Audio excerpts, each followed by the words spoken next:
The Imperial Oil Companies was an amalgamation of 16 different refineries formed in London, Ontario in 1880. Lightning struck a refinery in London and the company moved to Petrolia, Ontario in 1883.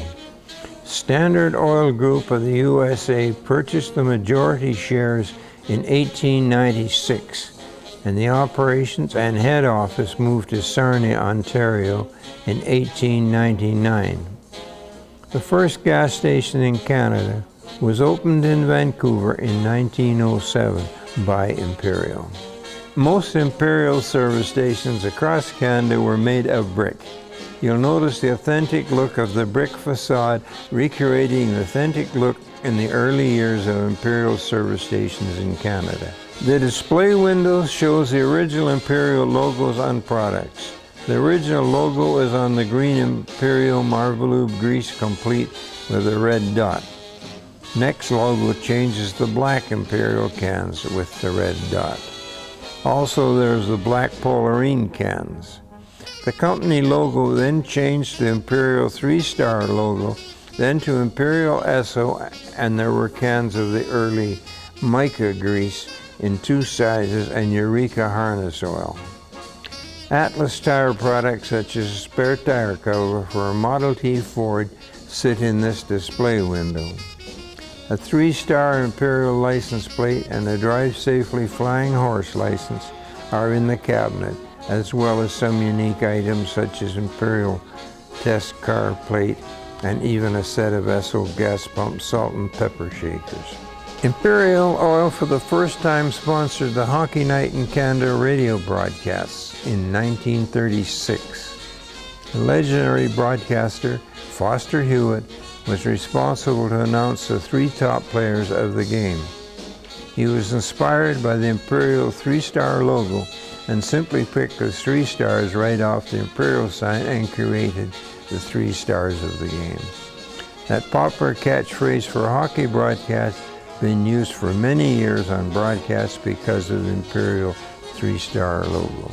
Taking a closer look at the brick wall, mounted is a rare Imperial box with a product called Thresher Hard Oil. Hard oil is the original name for grease. There's a small newspaper ad dated from 1917 on the wall selling Silver Star kerosene at one of the 500 Prairie stations. Royalite coal oil and Premier gasoline was marketed to farmers as the more affordable, efficient gas to use in their farm equipment. A very interesting and unique product is the flax water bag.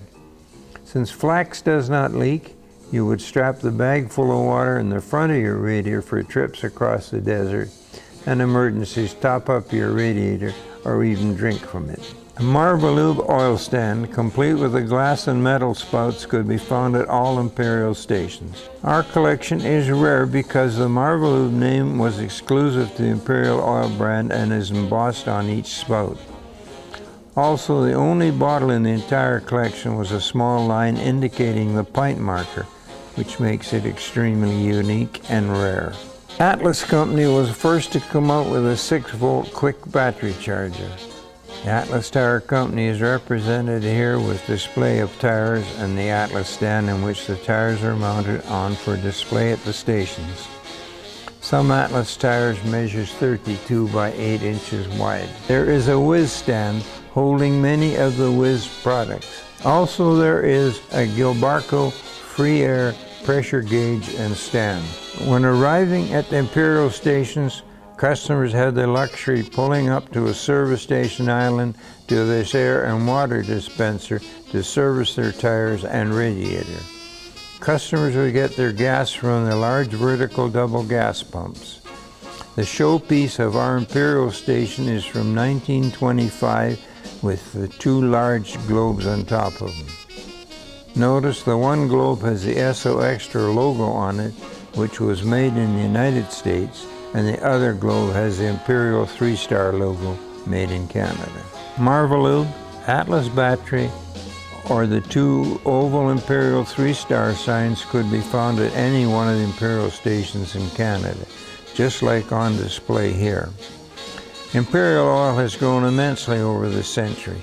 In 1981, a new division called Esso Petroleum Canada was formed to manage the petroleum products. In 1989, due to a lawsuit that Texaco lost in the U.S., Imperial Oil bought out Texaco Canada, making it the second largest corporate acquisition in Canadian history. I hope that you have enjoyed, learned, and reminisced, and have been taken back to the days gone by.